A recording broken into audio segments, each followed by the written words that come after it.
दोस्तों, इस संसार में जितने भी प्राणी हैं उन सभी को अपने अच्छे हो या बुरे कर्मों का फल एक न एक दिन जरूर भोगना पड़ता है।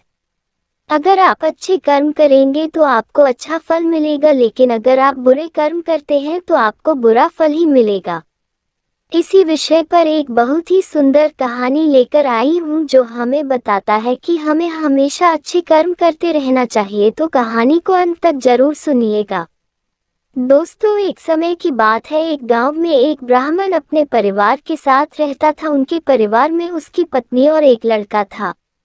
वह बहुत गरीब थे। उनके हालत ऐसे थे कि कभी कभी उनके पास खाने के लिए भी कुछ नहीं होता था।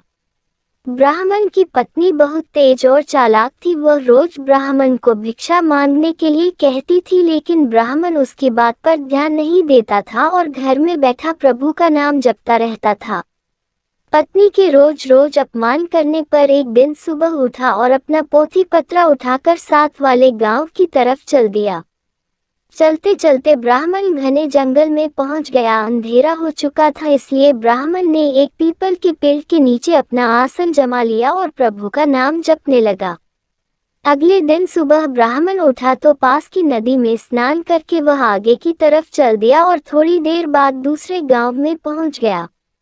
उस गांव के लोग नास्तिक थे, इसलिए वह न तो ब्राह्मण की कथा सुन रहे थे और न ही ब्राह्मण को भिक्षा दे रहे थे। वह ब्राह्मण परेशान होकर वापस जंगल में आकर उसी पीपल के पेड़ के नीचे बैठ गया जहां वह रात को रुका था। ब्राह्मण जिस पेड़ के नीचे बैठा था उस पेड़ की जड़ के नीचे एक विशाल नाग रहता था।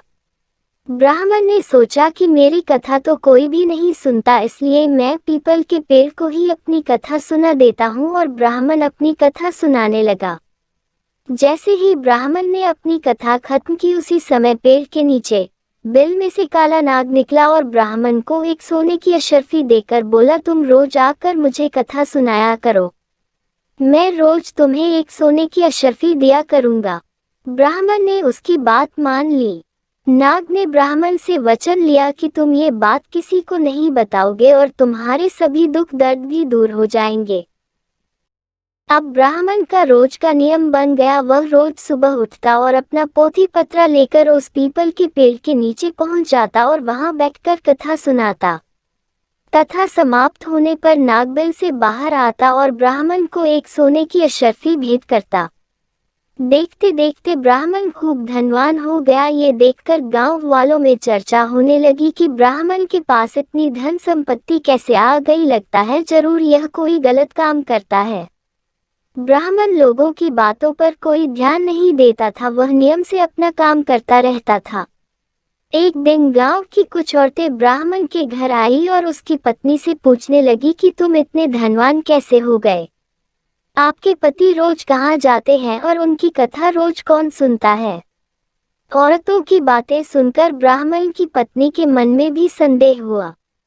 ब्राह्मण जैसे ही घर में आया, उनकी पत्नी ने पूछा कि आपको ये धन कहाँ से मिलता है।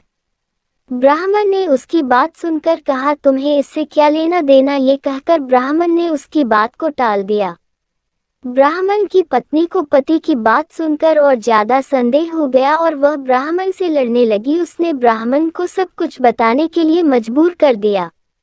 ब्राह्मण ने नाग की सारी बात बता दी, जिस वजह से उसकी पत्नी के मन में लालच जाग गया और उसने ब्राह्मण के खाने में नशे की दवा मिलाकर अपने बेटे से बोली, बेटा पीपल के पेड़ पर जाओ और उस नाग को मारकर उसकी सारी संपत्ति ले आओ।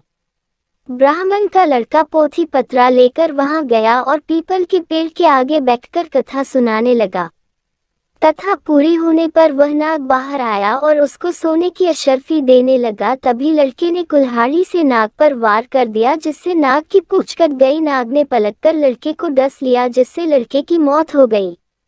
उधर जब ब्राह्मण उठा तो उसने देखा कि उसका पोथी पत्रा गायब है। उसकी समझ में आ गया कि जरूर कोई गड़बड़ है। ब्राह्मण जल्दी से पीपल के पेड़ के पास गया। उसने देखा कि वहां उसका लड़का मरा पड़ा था। ब्राह्मण को देखकर नाग बिल से बाहर आया और उसको बोला कि मैंने तुमको कहा था सोने की अशर्फी की बात तुम किसी को नहीं बताओगे। तुम्हें पुत्र की मौत का दुख है तो मुझे मेरी पूंछ कटने का दुख है। मैं तुम्हें श्राप देता हूँ कि तुम्हारी जो संपत्ति मेरी वजह से बनी है वह सब खत्म हो जाएगी। ब्राह्मण अपना सिर पीटता हुआ पुत्र की लाश लेकर वापस घर आ गया और अपनी पत्नी को बोला कि देखा, तुम्हारे लालच की वजह से हमने अपना इकलौता पुत्र गंवा दिया और हमारी सारी धन संपत्ति भी नष्ट हो गई। उसकी पत्नी भी रोती रह गई।